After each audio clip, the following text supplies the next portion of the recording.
Welcome everyone to the Kreis Noon lecture for today, November 2nd, 2022. Those of you who are joining us over Zoom, welcome to digitally to the University of Michigan campus in Ann Arbor. My name is Benjamin Paloff. I am the director of the Center for Russian, East European, and Eurasian Studies and professor of Slavic languages and literatures and comparative literature here at the University of Michigan. It is my great pleasure to introduce Professor Regina Smith, professor of political science at Indiana University. Before I do introduce her, I have to do the regular housekeeping stuff. Some upcoming events and some basic directions for those of you who are both here in the audience and joining us over the Zoom webinar. So a couple of events to be aware of. Tomorrow, that is Thursday, November 3rd, from 6 to 8 p.m. in the Modern Languages building on the third floor, there will be a lecture by Miran McGuire, professor of Russian and comparative literature at the University of Exeter. Her talk is entitled Unmasking a Russian Making an American, Nicholas Redrin's Life in Translation. On Friday, we're still just in this week, November 4th, through Sunday, November 6th, it is the 29th Ann Arbor Polish Film Festival. The schedule is online at Ann Arbor Polish Film Festival, all is one word.com. Students at the University of Michigan can go see these movies for free. So please present your U of M ID. My guess is that faculty and staff could probably also do the same. I don't know if anyone's going to check the shade of yellow of your card. But please do attend some of these films at the Polish Film Festival. It's a wonderful event. And there are also a number of films this year devoted specifically to the situation in Ukraine. And then finally, on Wednesday, November 30th, from 12 to 2, so from noon to 2, here in this same room, we will have a panel sponsored by the Weiser Center for Europe and Eurasia, a panel consisting of the WCEE Scholars at Risk Fellows, the Ukrainian recipients of that fellowship. The panel is entitled Scholars Seeking Refuge and the Future of Ukrainian Academia. All of these events and more, you can find information on the Kreis website. Now to our event today. Those of you joining over Zoom are welcome, in fact, encouraged to submit questions for our speaker either during the talk or afterwards, when we will be also going around the room with microphones for in-person participants to pose their questions. Those who ask a question over Zoom using the Q&A function at the bottom of your Zoom screen, we will look through those questions, sometimes consolidating them, and then we will announce those questions to the speaker for her response. The talk that we are here to enjoy is entitled Civic Action Before and After Russia's War in Ukraine, and it examines the mobilization capacity across the region, various issues that come about with regard to the ongoing political and military dynamics, and as well as the political dynamics inside Russia itself. The full description of the talk you can find on our website. The speaker, again, is Regina Smith, who is professor of political science at Indiana University. Primarily interested in the dynamics of state-society relations in transitional and electoral authoritarian regimes.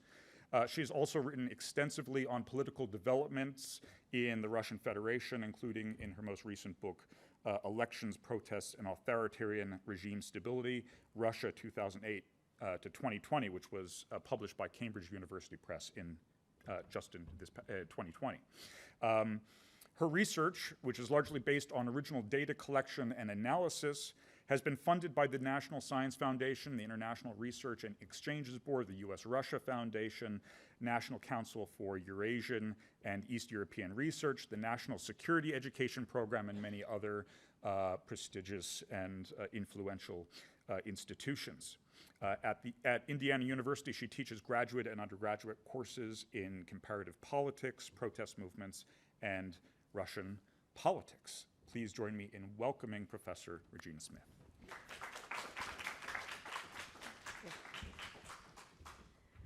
Hello, I'm really happy to be here. Today I'm going to present some new work on activism and what it tells us about the surprise, I think, for many of us about the lack of activism in Russia in response to the war and the seeming compliance with the war itself.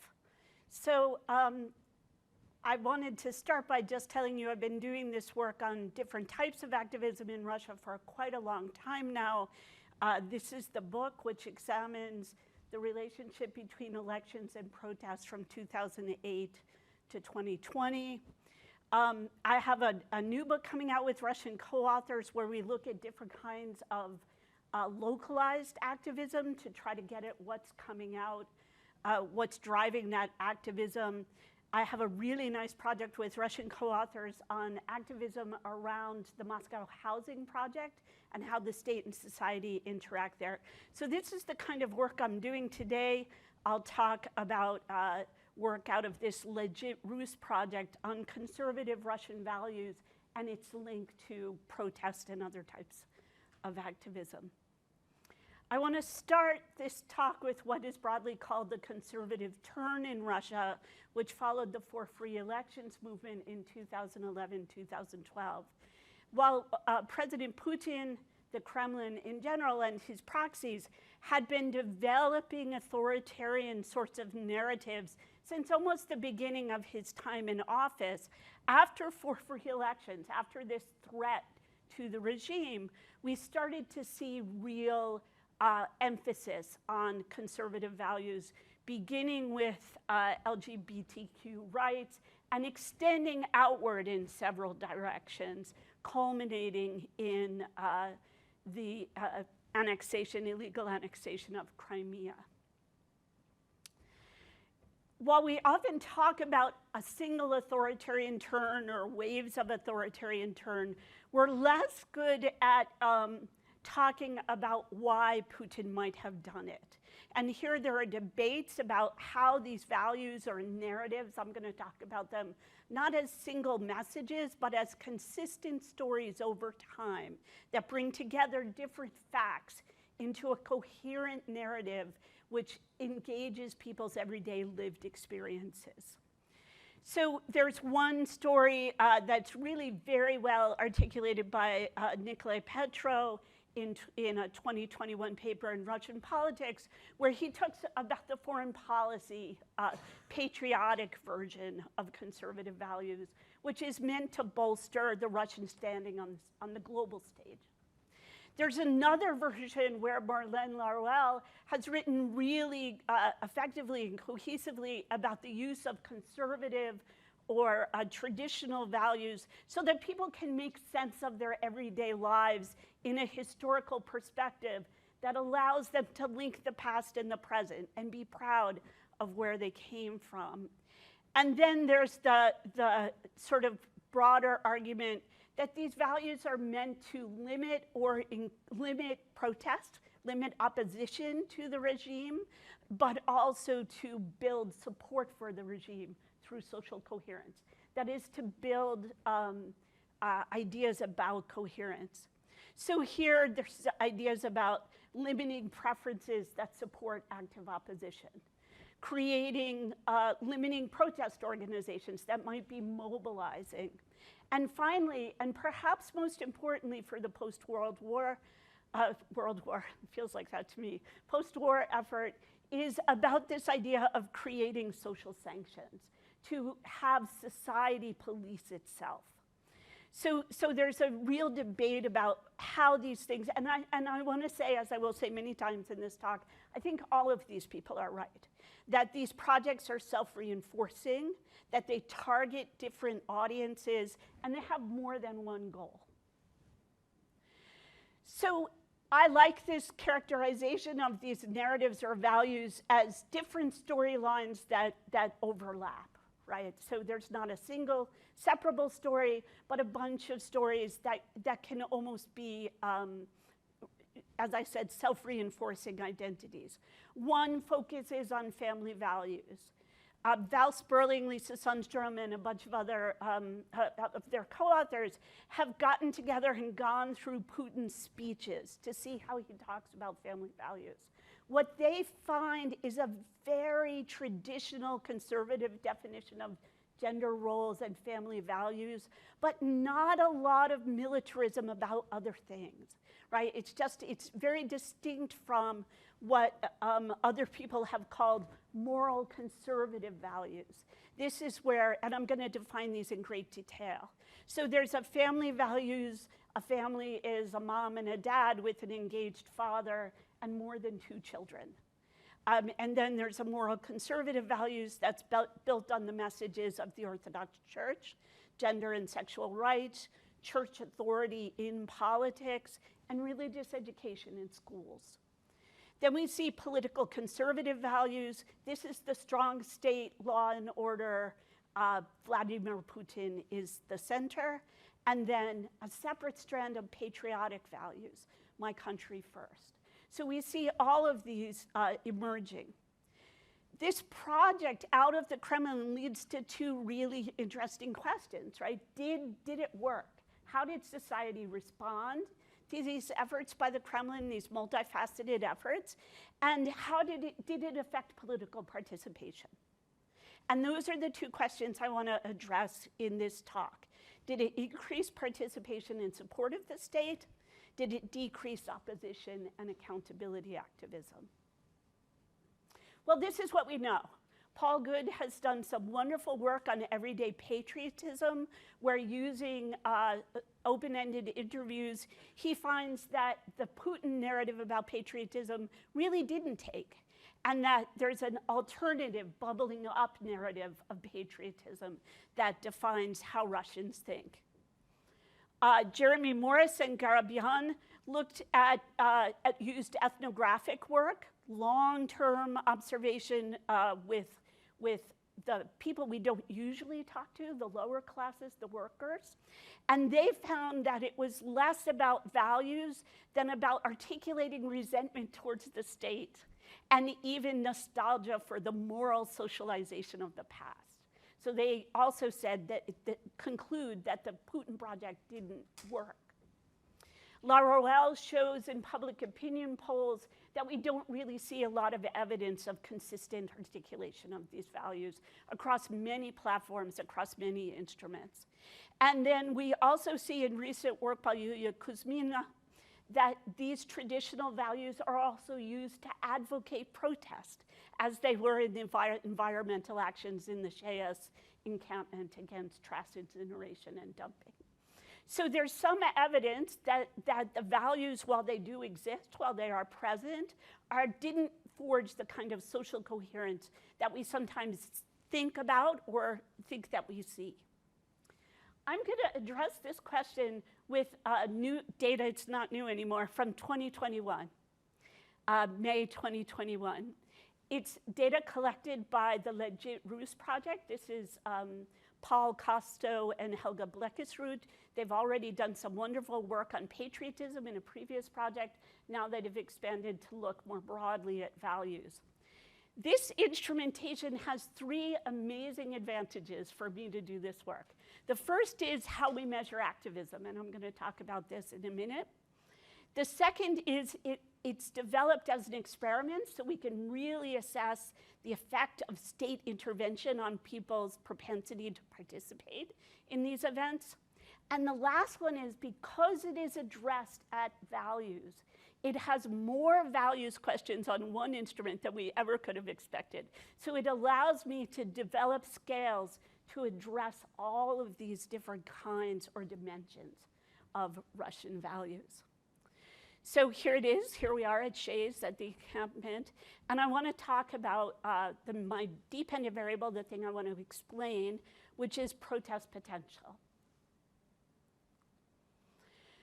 First, when I talk about protest, or when most people who are doing the work that I'm doing talk about protest, we are not only talking about the two large street demonstrations of 2011, 2012, nor the spontaneous winter of 2021 protests, not really in support of Navalny, but against the arrest of Navalny upon his return to Russia. Those actions certainly come under the definition of protest, but protest is really much broader in this context. Much of the protest that happens is symbolic, as this protest from 2018 against defunded healthcare, right? We see a lot of localized issue actions around transgeneration, around land use, around maternal health benefits, traditional values kinds of things.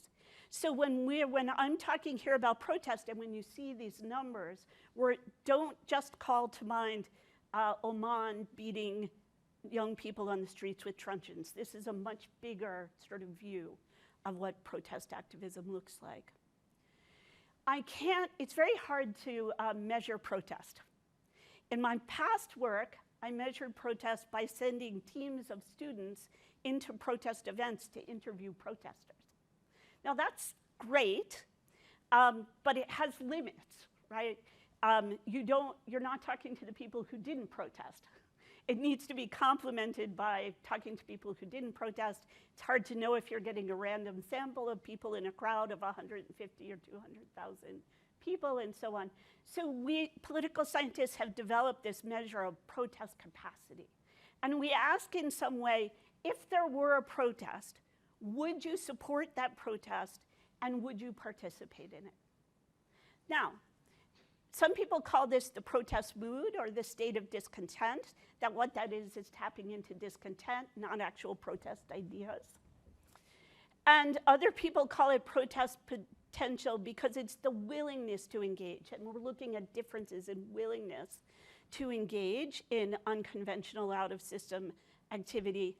And in lots of contexts, even in authoritarian contexts, we have evidence that even though this doesn't map directly to protest, it does reflect protest sentiment and the probability or the likelihood that protest could occur. Levada's been measuring protest potential since 1994, and this is what they get. Here we have two lines. The darker line is support for protest or expectation that protest will emerge. And the lighter line is, would you participate in protest? Notice that they largely track, with one exception I'll talk about in a second, but also participation is always lower than sort of expect protest. Here's an interesting little blip. Notice that after 2019, and then right when Navalny returns, you see this huge spike in expectation of protest and a drop in participation expectations.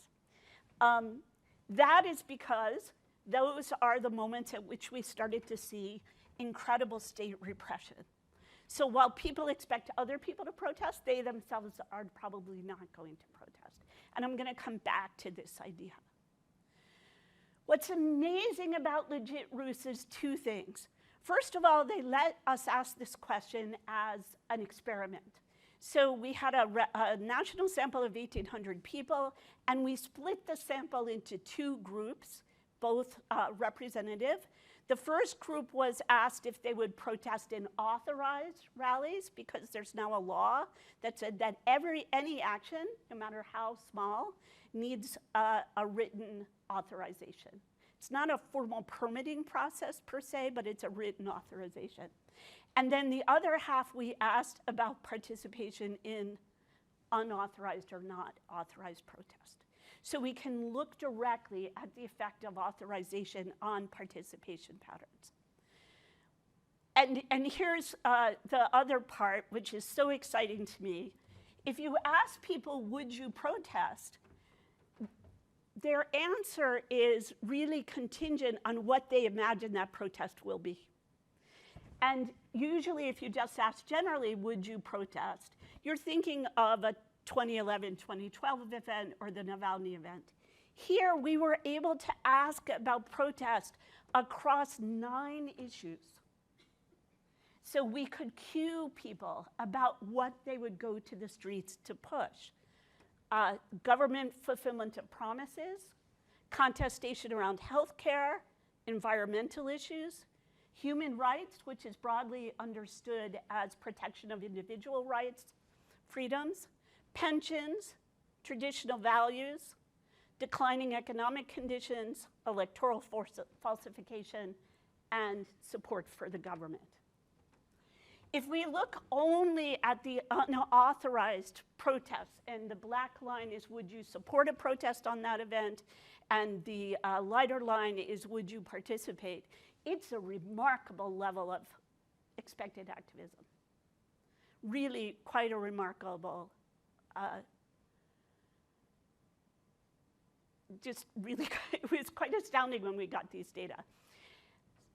Notice that coming out to support the government is the least probable type of support and or protest. And that traditional values, human rights, environmental, and so forth are all largely supported.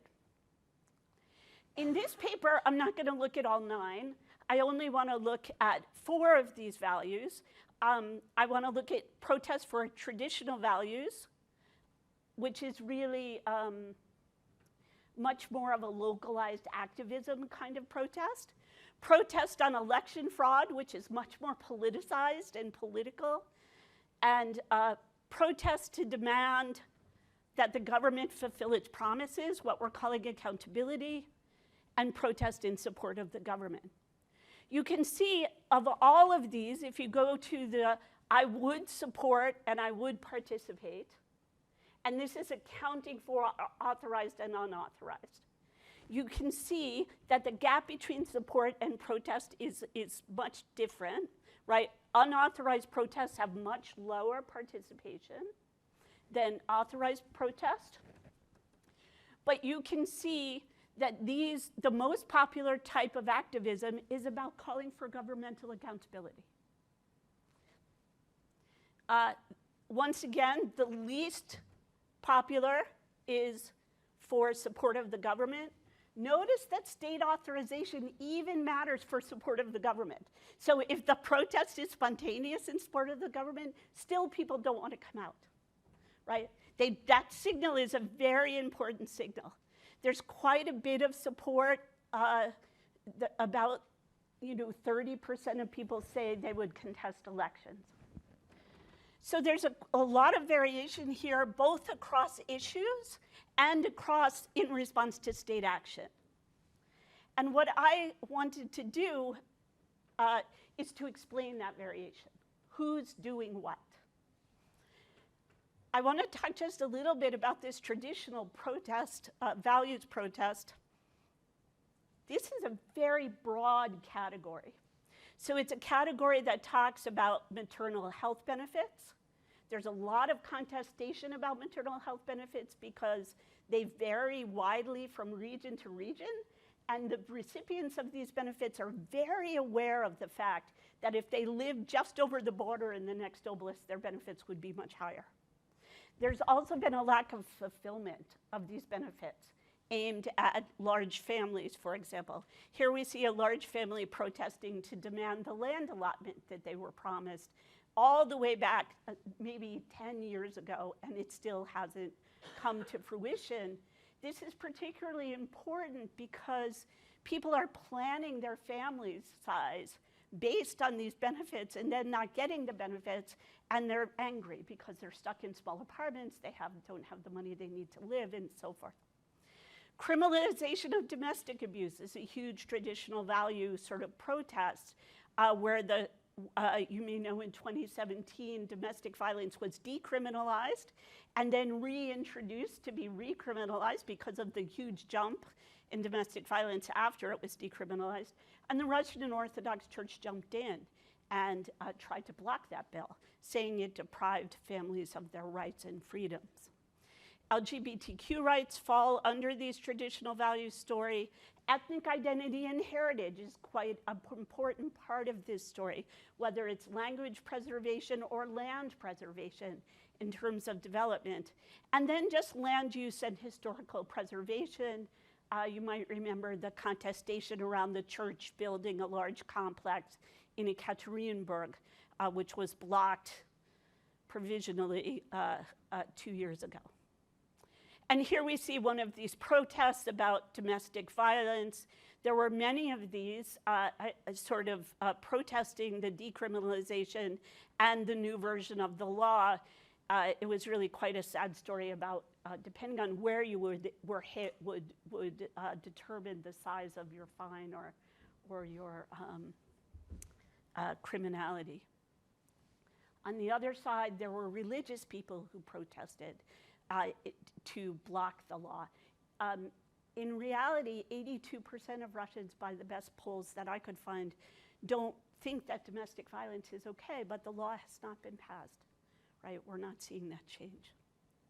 So the second great thing about the Legit Rus data is it lets us measure values in a real way.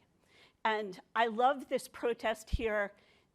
This isn't recent, right? These young people standing around the coffin with the future of Russia in it. This is from 2018.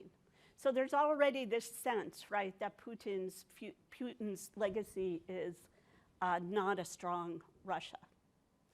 So my variables of interest, the thing I'm most concerned here, are built on these issue scales. So the first scale is political conservatism.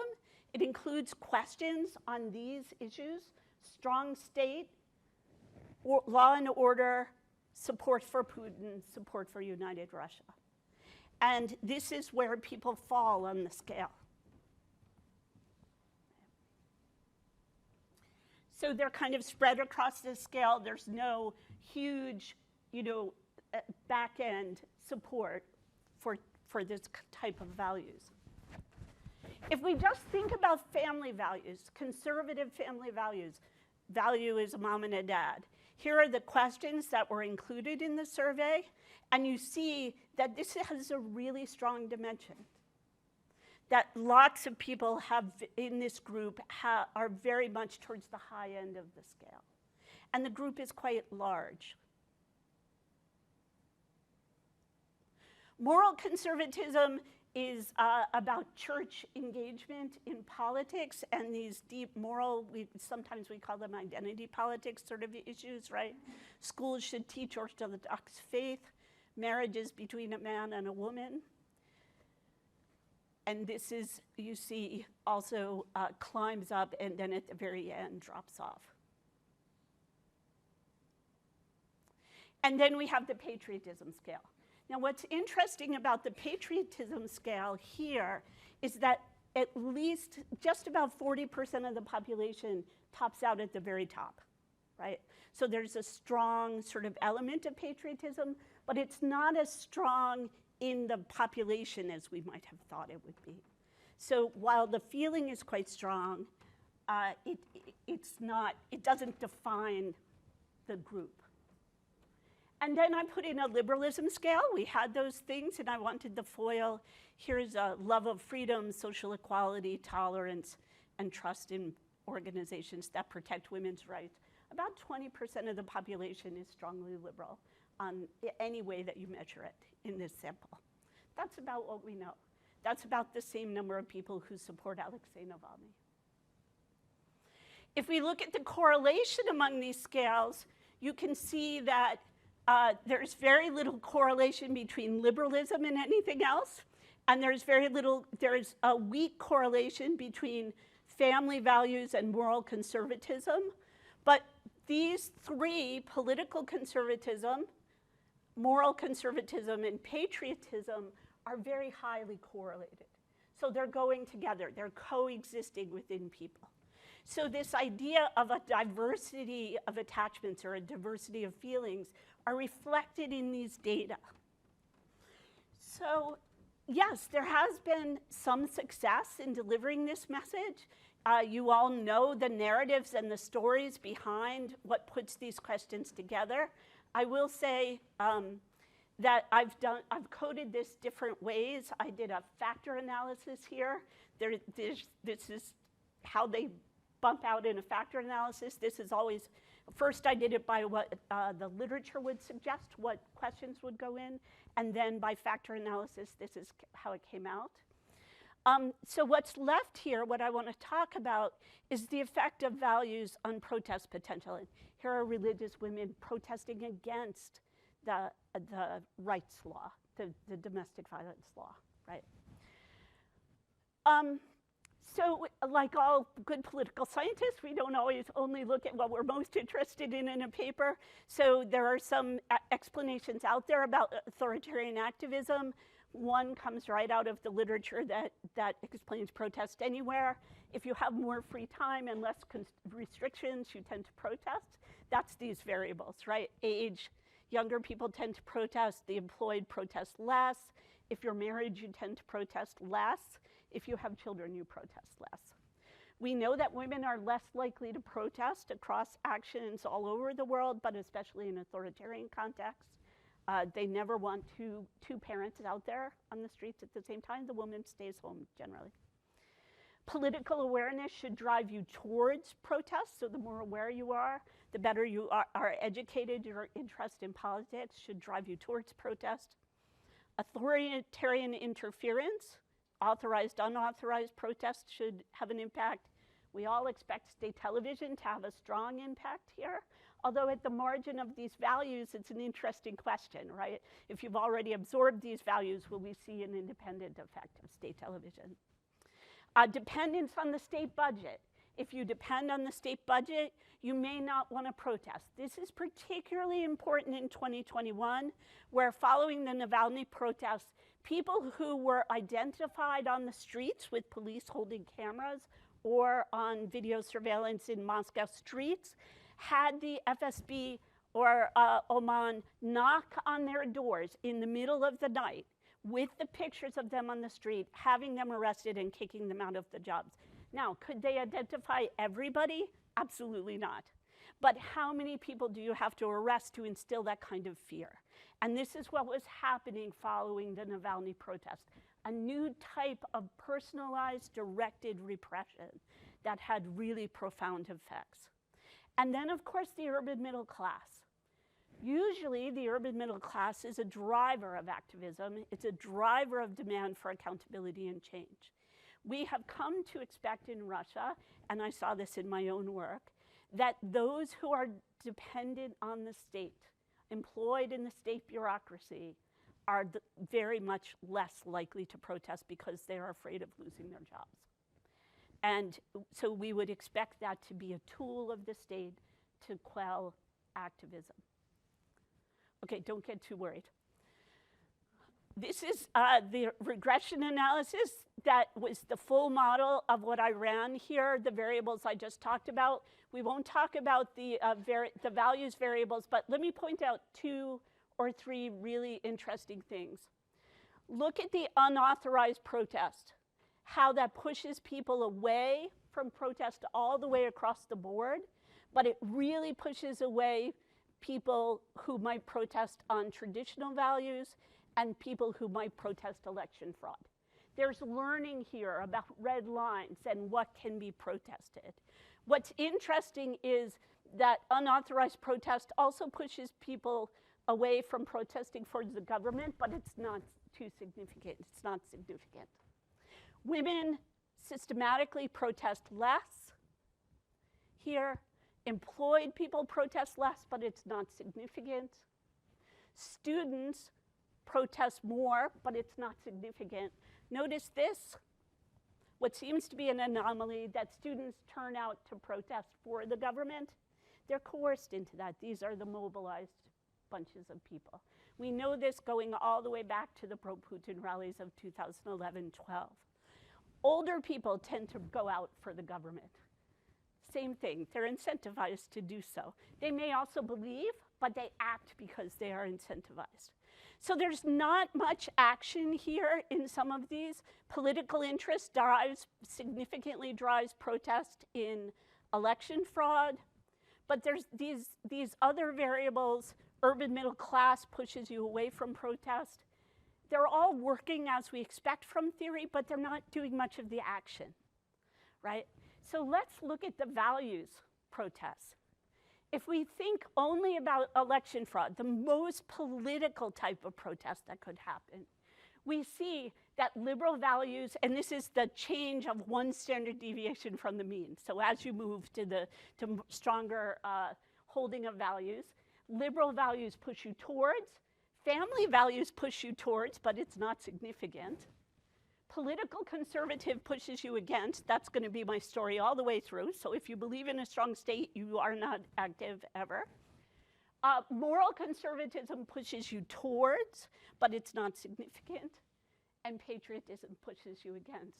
So if the goal of Putin in instilling these values was to ensure that no one ever went to the streets for this protest against electoral falsification or manipulation, it's not as successful as we might have expected. Traditional values is even a different story. Political conservatives, again, don't turn out. Liberals sometimes participate. We saw why. People are active on both sides. Family values are participating here. And I think this survey underrepresents some of that. I'll tell you why in a second. Political conservatism, again, away. But look at moral conservatism and patriotism both push you to activism. Now, it's probably activism against a policy or in support of the state.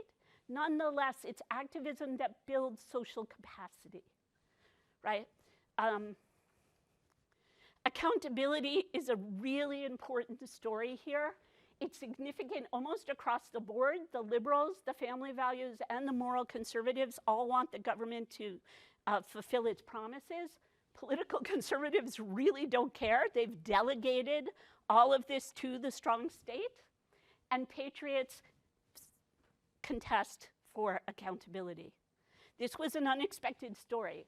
I thought that if we ran a factor analysis on all of these types of protests, we would have a political dimension, a sort of everyday life dimension, and then a pro-state dimension. We only had two dimensions. One was all these types of protest and the state on the other side. So there's something in 2021 that's happening, right? And that sort of holds support for the government. Here's where the political conservatives flip. They'll come out and participate. And so will the moral conservatives following state values. So these values are clearly working in some way. They're working differently for different types of protests. That speaks to this multiple dimensions, that people aren't as united with these values as we might have thought they would be. So what are the implications here? Well, I think it confirms what I and others have been arguing for some time, that we've seen findings of organizational capacity, collective action capacity, social capacity increasing in Russia over time, even as the state is increasing repression. And that by 2021, that capacity was becoming quite significant, especially related to particular policies. And also that the government was making concessions in response to these protests. So we were starting to see concessions be made. It confirms our impression that family values is distinct from other types of conservative values, that these new multifamily, stay-home mom families are not as politically conservative as, or socially conservative as moral conservatives or state conservatives. State conservatism definitely demobilizes people. So if the goal was demobilization, that group demobilizes. Other values, importantly in this story, don't consistently move citizens away from acting. And it probably explains the increase in state repression that began in 2021 with the Navalny protests and became much more profound through that spring and summer in order to limit activism. It's almost impossible to authorize any type of protest in Russia by September of 2021. And you see why, because it works, because it keeps people off the streets. Okay, now let's talk about what we all really want to talk about. What does this tell us about the war? Passivity, social passivity, lack of social organization about the war. The first, I think, is to say that we really know what's happening right now. I think there's a lot of magical thinking about Russians will protest and overthrow Putin. And then there's also a lot of magical thinking about Russians are totally passive and will never change. Both of those magical thinkings are wrong. So what I want to talk about is a little bit what this work and my other work has made me think about what could spark change, how change could come. So the first thing I want to say is something I know from my own work, which is foreign policy and domestic politics are different in Russia. Putin has been quite constrained with domestic politics. To say that Putin can do anything he wants in domestic politics just isn't correct. He can and has been able to take control of foreign policy. And there are reasons for that. Citizens tend to trust state media more on foreign policy. So the messaging of state media on foreign policy is always more acceptable. This came up in for free elections when they were people who absolutely supported Russians on the streets for their own electoral protest were absolutely against the Arab Spring actions. So there's more trusting. There's an attempt to discount alternative service sources of information that is very effective. And also in this context, Russians tend to focus on blame attribution rather than events. So it becomes known unknowns in the sense that it's who you can pin the blame on as opposed to what's happening. This works both in foreign policy and domestic policy. Why are economic conditions in Russia failing? Well, of course, because of sanctions. And sanctions are unjust. It's not Putin's policy that's causing those changes. It's the same in foreign policy, but even stronger, right? So there's a lot of blame shifting. I think this also helps us understand the timing. So the timing of the war and the escalation of war, and the expectations about war. So in our world, there are three sort of explanations for the war. The first is it's NATO and realism, and it's NATO's fault, right? This is the IR realist debate. I think it's been widely sort of debunked as an explanation for war at this moment. It certainly is part of the Putin narrative about why war happened. I'm not sure that means it explains the war itself. The more compelling argument to me is the one we've seen emerge from Putin's speeches since 1998 about identity politics, the lack of respect for Ukraine as its own language, its own culture, and its own country, the sort of understanding of the little brother relationship, and the real fear that was happening that came out of this story as Ukraine was solving its state governance problems, starting to tackle corruption and building its own national identity, and also doing so as they supported democracy, right?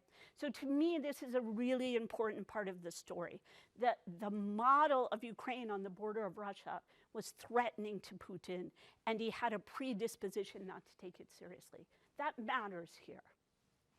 I think what also matters is that Putin was in trouble. He was facing an election in 2024 that he could not win without massive falsification. Even with massive falsification, he was going to face activism. I think the Navalny protests convinced them of that. Popular support was declining. Popular capacity to self-organize was increasing. Reliance on repression was getting bigger and bigger. And honestly, the Kremlin was less and less connected to the political reality in their country. So remember what the plan was. Go to Kiev in 3 days. It was a fraught and mal-conceived plan. But sometimes we have to think, gee, if not for the people who stopped this tank column, we could have seen a different outcome.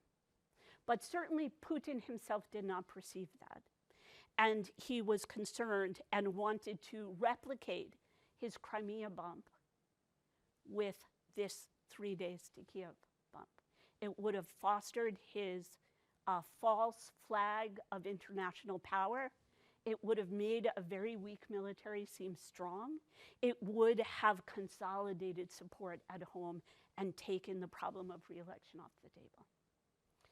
It also would have, and I just really hate to say this, meant that Ukrainian resources would be used to solve Russia's economic problems, which I think is not a small part of this story, which is a little overlooked here. Having said that, do I think that Russian society has had a rally around the flag effect? No. A rally around we have all seen the videos. I'm not denying the videos of the Z people and the ribbons and the flash bombs. A rally around the flag effect is a spontaneous support. In this country, rally around the flag in 9/11 led to massive volunteering of people to join armed forces. We did not see that. We have seen as much activism against the war, a lot of it hidden, info politics, very minor, out in the regions, in Russia, as we have seen with these flash mobs and other things. So there's really a really passivity as opposed to a rally around the flag effect here.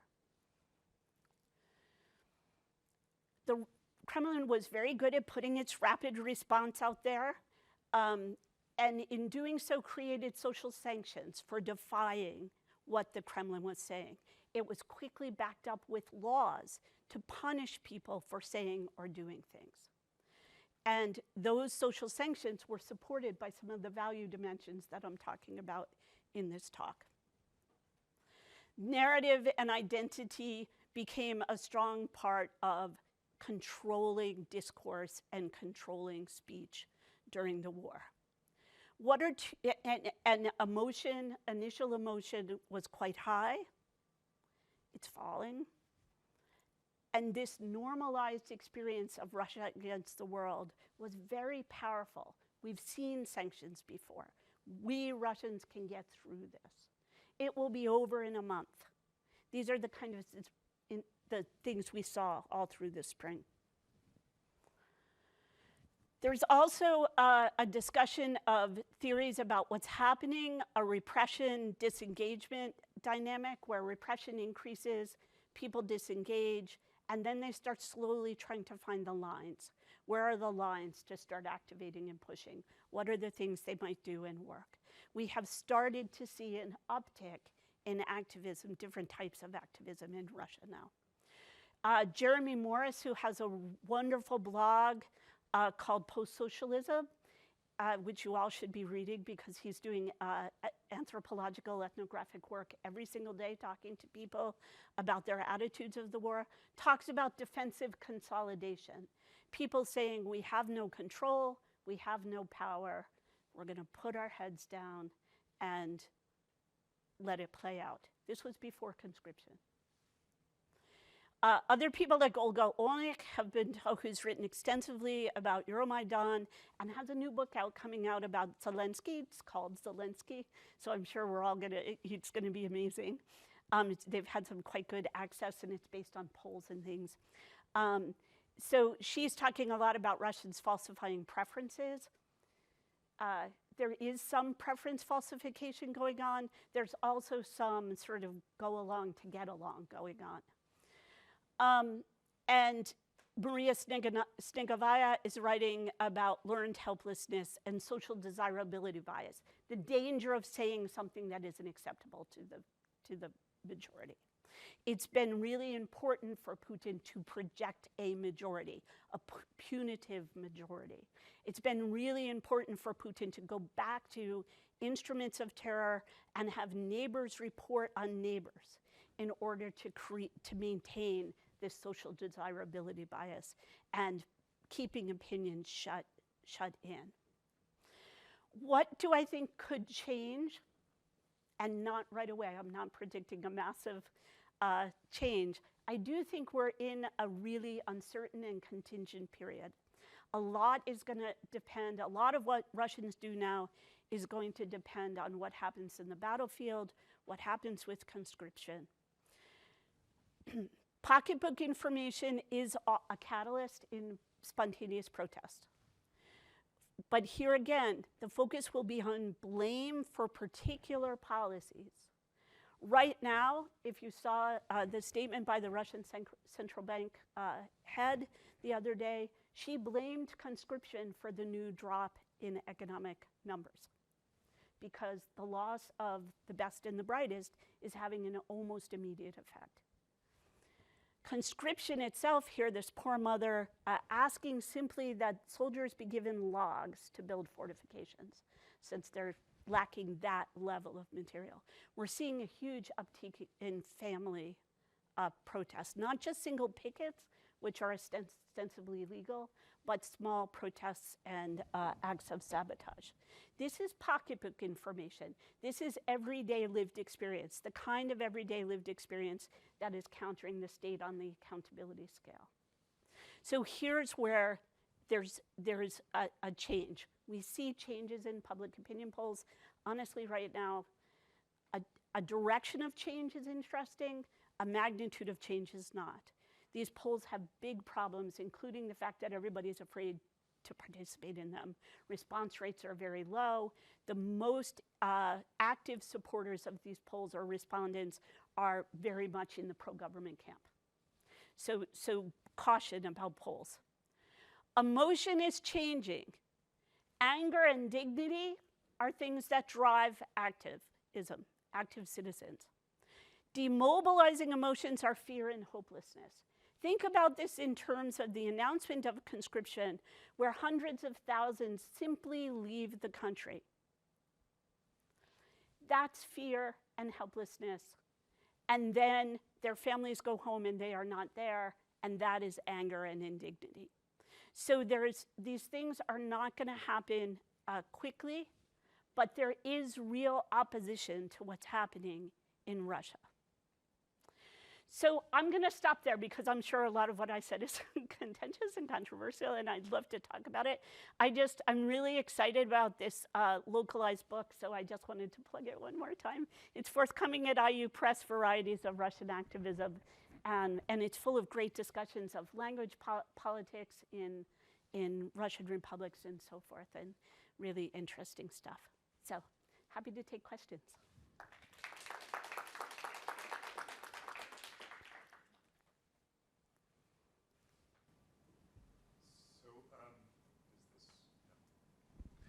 Again, we are able to take questions both from our live audience.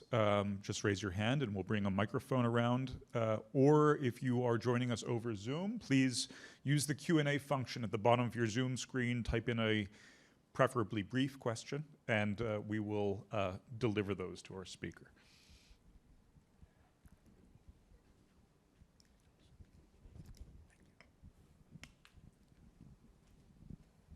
Professor, thank you for your talk. It's really interesting.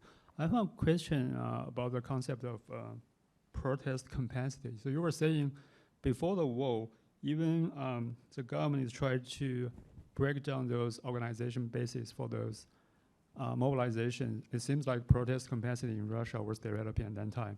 And then after the war, it seems you were also saying like the repression is more effective in a way so that many people are kind of disengaged from this activism. So I guess my question is twofold. One is, before the war, why the organization, repression is not working because the protest capacity was rising? And after the war, is there any changes to that repression? So why that repression was, like to me, suddenly taking effect, heavy effect on the activism in Russia? Thank you. Yeah, so I want to say again that these data are from May 2021, just at the beginning of this renewed repression that started at that time. That's almost like the beginning of this long summer of repressive action. So I think that there are many models of protest. The traditional model of activism, any type of activism, is that it's led by small organizations or opinion leaders. And Russia has systematically been punishing these organizations since 2011, 2012 with the Foreign Agents Law. The use of the Foreign Agents Law became much more active beginning with the Navalny protests and through the summer. So that was a huge point of decapitation of protest potential. The other type of protest is this everyday life where everyone agrees there's a problem. They all want to do something about it because they experience it, their neighbors experience it, and so forth. And they want to act together collectively. In sort of game theoretic terms, this is coordination. This is a coordination game as opposed to a collective action game. So what we see then is that this shared information that comes from everyday life leads to more spontaneous protests. Those types of actions persisted. Now those types of actions are being pushed down, in part because foreign agent law is even more strongly being used against information sources, any information sources, and because we're seeing a really significant, it's mine. Sorry, I'm so sorry, are using a really significant type of oppression of information, including the new law of speech against military dignity, right, which can be used to turn off almost anybody from their statements. So there's a lot of signals of repression designed as state censorship, of self-censorship. So I think we're getting, what's been really quite remarkable about the Putin regime is the way it adapts its tools of repression to the context as it changes. So we have a couple of questions from Zoom already. One, which relates, I think, to your last response, is whether you think that there could be some kind of counter impact or backfiring of the sanctions regime against Russia, pushing people more toward insularity, nationalism, and Putin. So we have absolutely seen that happening. That's a fact now, that people attribute economic decline to the sanctions, and that the sanctions have created some support for the view that the West simply wants to destroy Russia and we have to outlive the sanctions. This is why I tried to draw a line between economic hardship that comes from the sanctions and the economic hardship that comes from conscription, exodus, and the cost of war, which are Putin policies, right? So if blame is going to shift for economic concerns, Russian citizens have to recognize that it's all Putin's fault, but that they have to be able to attribute it to him. Does that make sense? Yeah. Along similar lines, not regarding sanctions, but the war itself, assuming that there's not a dramatic shift in the current momentum and it looks like either a losing or long grinding situation for the Russian military, what impact do you think that will have on the 2024 elections? I suspect there either won't be 2024 elections, right? State of emergency allows that to happen. State of emergency is already in place. Or that 2021 elections will be just manipulated and forced, and it will be like the 2022 elections where the regional elections where we just saw basically no response, right? So elections have become an obsolete source of protest capacity. That's what the war has done. That's not what Putin intended to make it obsolete for a different reason, because he was so popular, why contest? But in fact, he's made it just okay to cancel because they're not relevant.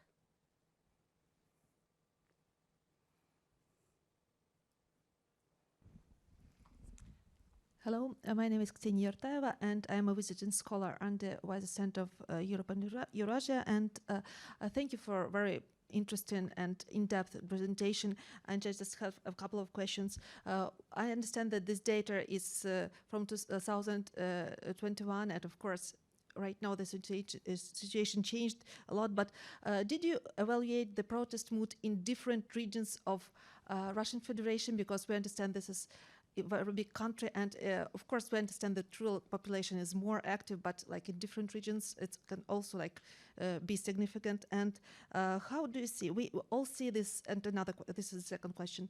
We all see that there is a lot of personal dissatisfaction, also famous people, notorious people in Russia. And but do you see any unifying like movement or like figure that can kind of affect their this all action to bring it together, and maybe the use of their like free media that of course is suppressed in Russia, and possibly the internet media? Thank you. So those are two amazing questions. We are trying to track protest in Russia by regions. You are absolutely right that there's quite significant regional variation in protest actions. And if you go in and look at regional press are reporting these protest actions. And they're also reporting things like Molotov cocktails being thrown at conscription offices, right? Because the powerful Russian state keeps all of its conscription records on paper, so that if you manage to burn the building, you lose the records. And this is something that the Prime Minister just yesterday is now forcing on these conscription offices to organize. What's even more interesting to me, it's very hard to track protests right now in Russia. We're doing some work trying to track Instagram channels and Telegram channels and looking at different protest actions. There are quite active groups there, many of whom have been really harassed quite profoundly. My favorite is the Feminists of Women Against Russia. They have a wonderful channel. They've been going to maternal hospitals and putting graffiti on the entrances saying, "You didn't give birth to cannon fodder," right? These very emotional types of protests. We see an uptick in protest in ethnic regions. We know that ethnic regions have suffered disproportionately. So it's a really great question. I don't have a fully comprehensive answer, except to say you're right, and to add that we're also seeing some difference in police response to protest in different regions, depending on the charges that are being levied and so forth. So there's really quite some interesting variation that we're trying to get our hands on, but man, information is tough. So there is information out there. The diaspora community, which is something else I'm exploring together with Professor Jones, has reorganized itself to shore up diaspora media on social media, on blogs, and on online newspapers. They're very often critiqued for only talking to themselves, that is the smart intellectuals, and not talking to the ordinary people. I think there's some discussion now about how to reorient and take the message. There's always been a huge class difference in Russian protest. That's a huge barrier to protest right now. So yes, I think the media is really important. I am seeing, and my evidence is fairly anecdotal, in Oblast newspapers and in Oblast television reports and the independent media, more reports of the reality of the battlefield, more reports of conditions of conscription, of the terrorist, it's not, I can't even call it, of the attack in Belgrade, of Central Asian conscripts on their Russian leaders. And so there's more information coming in. People know about it, they're discussing it, and they're having really a hard time reconciling it with the beliefs they've carried for a long time. And this is where our theory is failing us right now. So.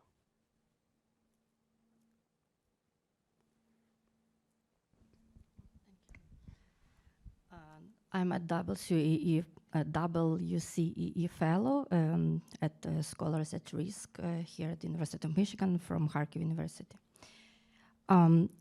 Thank you very much for your explanations, which are based on your previous research, but as we all understand that the situation now, especially on Russian war on Ukraine, is very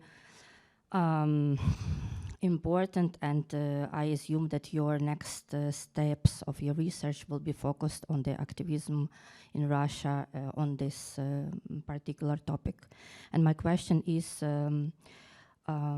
did you look on the role or place of propaganda, as the level now of propaganda in Russia is in its peak or the highest level, because all, for instance, all speeches of Putin, he explains or his deeds in an opposite position to the international law. How does that influence people inside in Russia?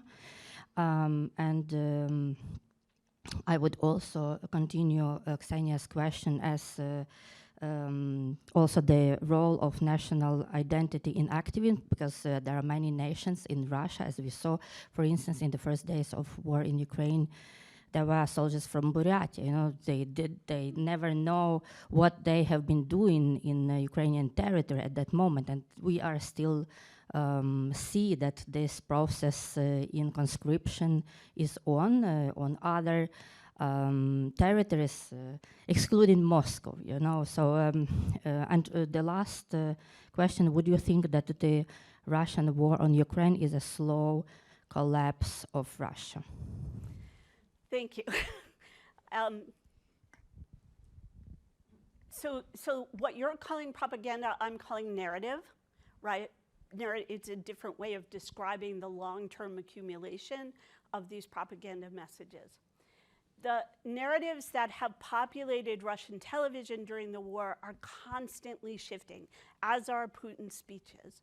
One question we have that is really serious is when those narratives start contradicting the narratives they built over all these years, does that create a problem for individuals, right?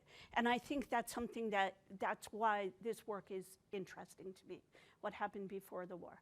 Now the narrative is changing. If we believe Paul Good's work on Russian television, national state television, then the narrative, the state narrative, the propaganda changes from week to week, to month, based on the battlefield, until the propaganda stops being useful. I don't know where that line is. I don't know how far it goes, but I do know that it's happening, and it's getting, as you perfectly illustrated, absurd. It's getting absurd. It is wrong to say that Russians can't know what's happening. They can know what's happening. VPNs were the highest downloaded app in the country after the war. It's not as easy as having a VPN, evidently. Many of them don't work. Electricity is out in some regions, so it's hard to use them. There are all sorts of problems, but information is available if they want information. When the war was not affecting their everyday lives, many Russians were turning away. They also were tuning out of state television. You know that from counts. But simply disengaging and turning away. Is that a preamble to rejection? I can't tell you. I can't talk to people. I can't go. I do think that minority politics, titular ethnicity politics, are going to start to play a huge role in what's happening. And I think that we have seen a real uptick, particularly with women and mothers in those regions. And I expect that to continue and to grow. We've seen quite some interesting police confrontation with mothers and families of conscripts. The big question of what's happening in Russia and will this lead to a collapse? Russia was collapsing before this war. That's what I'm suggesting. That it was knowable that the Russian military, after 10 years of investment in making it stronger, was not functioning. People knew that. They may not have told President Putin that. But if this is what was happening in the military, what do we think is happening in other infrastructure and industry? We know that the Russian state is incoherent. We know that telephone law is back, that the person who picks up the phone makes the decisions. So yeah, my argument here is that Russia was collapsing, and that was what was making trouble for Putin looking ahead to 2024. He thought that if he could create a mirage of a quick military victory, that he could obscure that collapse even longer. And he was wrong for so many reasons that we all know. Will this speed up that collapse? Yes, this is what I'm trying to refer to with magical thinking. If the military is in this poor shape, What about other industries? Energy infrastructure industries. We're already seeing issues with energy infrastructure, having to flare off gas because they can't turn off pipelines. So I'm saying yes, I do believe it will lead to the collapse of the Russian state. What happens politically is dependent on who moves first. What I'm suggesting is that elites won't move until the people move in some way, and that will empower elites. Usually we talk about it the other way, that the elites move first and the people follow them. I think it's different. There are moves, evidently, and here I'm on shaky ground, here's rumor. But there are some governors who could step up. There are some governors who have ambitions to step up. Putin's been very good about making the people closest to him complicit in this war. It would be very hard for Mayor Sobyanin of Moscow, who is thought to be effective, he's not much loved, but he's has high ratings for effectiveness, to step in for Putin. He's very close to the war. He's now leading war effort. Same with Prime Minister Mishustin, has been conscripted into the system. So this isn't my work. There's so much to keep track of every day. This isn't my work, but from what I read, the sort of outsider governors are more likely than the initial team to be there. But of course, they don't have power bases. They don't have strong power bases.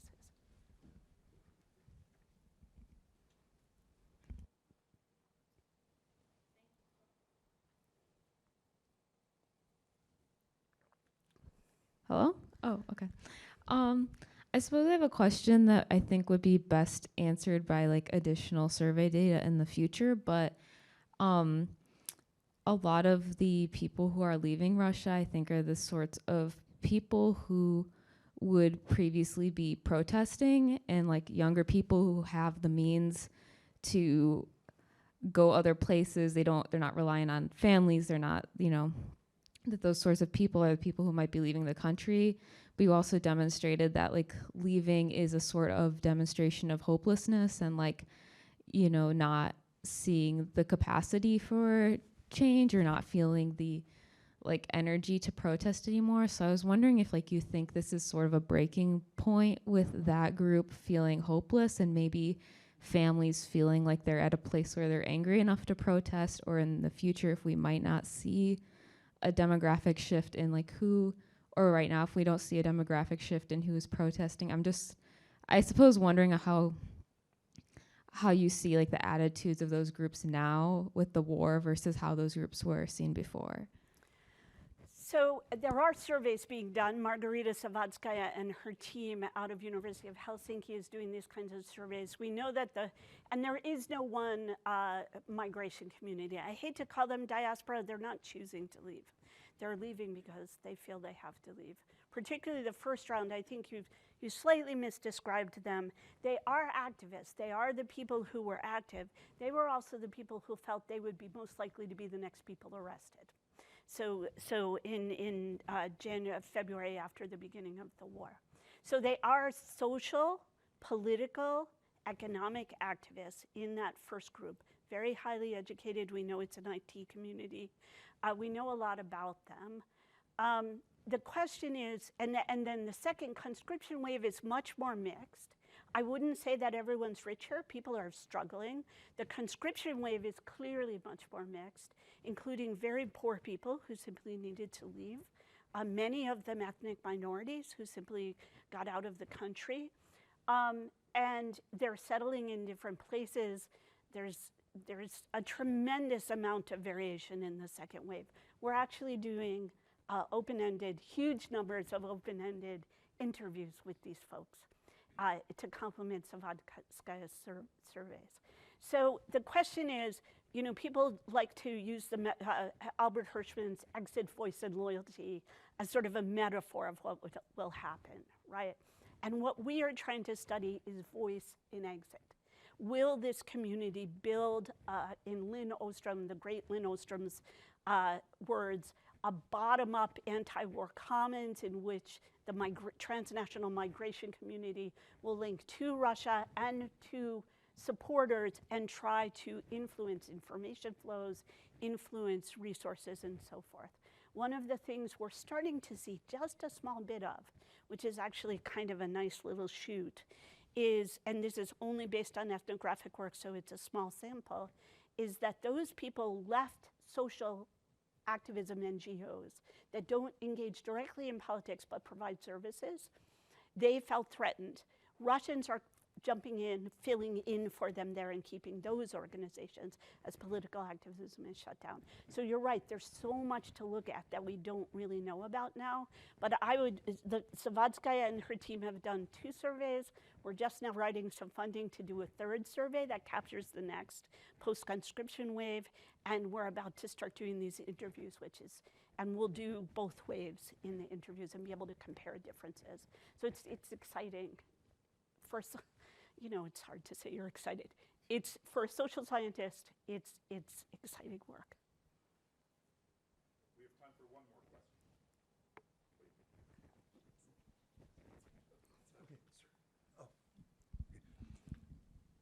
Okay, some people thought last spring that Western sanctions would very quickly destroy Russian finance and Russian economy. That doesn't seem to have happened. The energy sector is doing particularly well. So are sanctions going to have very little effect, or is there a cumulative effect that could be stronger than is now apparent?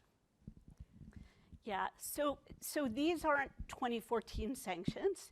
They weren't, and President Biden made this very clear from the first day. People who expected these sanctions to work right away were going to be very disappointed. These are hollowing out of the Russian economy instead of rapid collapse. Are we seeing that happen? I would argue that we are. We're seeing a big rise in inflation recently. We are seeing the car industry producing 2 or 3% of what it was able to produce last year.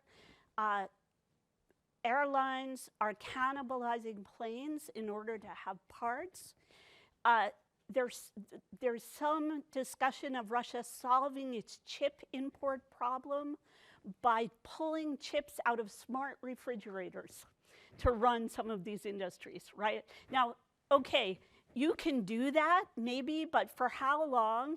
And honestly, how expensive is that? That's crazy expensive, right? So we are seeing, again, this downtick again in the economy that has to do with the exodus, the transnational migration community. And finally, I would say oil, energy politics is misleading. Yes, they're selling energy to China at half the market price. So yes, it's out there, but it's not the kind of revenue and wealth that they were getting from Europe, and now that relationship is over. So I would say it was irrational exuberance for us to expect collapse right away. I think partly because they wanted to define sort of smart sanctions that would target the regime and the budget and not lower class to try to limit the backlash of sanctions. That was hard to do. That was probably misguided, but yes. So I think sanctions are working. Obviously, there's a huge debate out there. People are frustrated it's not working as fast as it should be, or we hope it would be. But in terms of crippling military production, doing a pretty good job. I'm afraid that that's as much time as we have. Thank you very much, Professor Smith, and thank you all for coming. Thank you for joining us on Zoom. And please join us for our other events throughout the semester and the academic year.